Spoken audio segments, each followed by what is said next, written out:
नमस्कार दोस्तों, मैं हूं सुरजीत श्यामल और आप देख रहे हैं workervoice.in।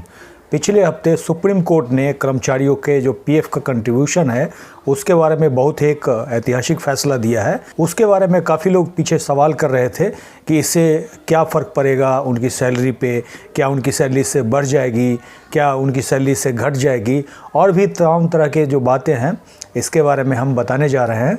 इसके लिए आपसे अनुरोध करूंगा आप इसको अंत तक देखेंगे और इसके साथ ही मैं कोशिश करूंगा इस ऑर्डर का कॉपी भी मैं आपको प्रदान करूं ताकि इस ऑर्डर के बेनिफिट का आप लाभ उठा सकें। तो आइए हम इसके बारे में स्टेप बाय स्टेप बात करना शुरू करते हैं। माननीय सुप्रीम कोर्ट ने 28 फरवरी 2019 को फैसला देते हुए कहा कि कंपनियां जो है कर्मचारी की बेसिक सैलरी से स्पेशल अलाउंस को अलग नहीं कर सकती है, और अब इसका सीधा मतलब है अब पीएफ के डिडक्शन के लिए बेसिक सैलरी में जो स्पेशल अलाउंस है उसको भी शामिल करना होगा, जो कि अभी तक नहीं किया जा रहा था। अब आपका सवाल होगा कि पीएफ का कानून क्या है। कानून के अनुसार कहीं 20 और कहीं 10 से अधिक कर्मचारी अगर काम करते हैं तो उस कंपनी को ईपीएफओ के तहत रजिस्टर्ड होना चाहिए, और इसमें पंजीकरण के लिए जिन कर्मचारी का जो सैलरी है वो 15,000 या उससे कम है उनके लिए पीएफ अनिवार्य है। अगर जिनका सैलरी 15,000 से अधिक है उनके लिए ऑप्शनल है। अब आपका सवाल ये होता है कि जो सुप्रीम कोर्ट ने ऑर्डर दिया है उसका फ़ायदा किसको मिलेगा। जैसा कि मैंने बताया, जिनका सैलरी यानी कि बेसिक और स्पेशल अलाउंस, जैसा कि सुप्रीम कोर्ट ने कहा है, जिसका भी 15,000 रुपये से ज़्यादा है उनके सैलरी पे कोई फर्क नहीं पड़ेगा, लेकिन जिनका कम है उनका क्या होगा इसके बारे में हम जानते हैं। इस फैसले के बाद अगर ये ऑर्डर लागू होता है तो एक तरह से हम देखें तो जो कंपनी है जो पहले केवल बेसिक पे पीएफ की कटौती कर रही थी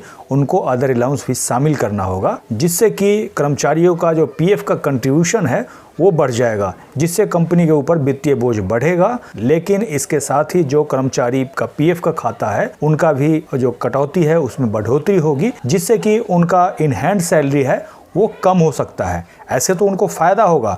फ़ायदा ये होगा जितना आपका घटता है उतना कंपनी को भी जमा करना होता है, तो जो आपके फ्यूचर के लिए जो होगा वो बहुत अच्छा होगा। लेकिन आपका जो टेक होम सैलरी है यानी कि इन हैंड सैलरी है वो एक तरह से घट जाएगा। अब हम इसको उदाहरण के रूप में समझते हैं। मान लीजिए कि आपकी सैलरी 25,000 है, जिसमें 8500 आपका बेसिक और 14,000 आपका एचआरए या फिर स्पेशल अलाउंस आदि है। अभी तक क्या होता था, आपका जो 8500 पे यानी कि बेसिक पे पीएफ कटता था, अब इस फैसले के बाद आपका 8500 और प्लस 14,000 यानी कि 22,500 पे पीएफ की कटौती होगी। इससे क्या होगा, 22,500 का 12% एम्प्लॉयर का और एम्प्लॉई का दोनों का कटेगा, तो स्वाभाविक सी बात है जो आपका इन हैंड सैलरी है वो घटेगा। इस तरह से हम देखें तो एम्प्लॉयर और एम्प्लॉई का जो कंट्रीब्यूशन है वो 22,500 पे होगा अगर आपका सैलरी इस तरह से है। तो बाकी आप अपना सैलरी स्लिप चेक कर सकते हैं, उसके हिसाब से आपका होगा। अब इसके बाद सवाल ये आता है कि आप जिस कर्मचारी को सैलरी स्लिप नहीं दिया जाता है उनके ऊपर इसका क्या प्रभाव पड़ेगा। पीएफ आपका 12% बेसिक का कट रहा है या फिर जिसका भी कट रहा है उसके हिसाब से वो तय किया जाएगा, लेकिन उन्होंने कुछ आपका बेसिक दिखा रखा होगा, उसी के हिसाब से वो काट रहे होंगे, और इसके अलावा कुछ अलाउंसेस वगैरह दिखाए होंगे उन्होंने।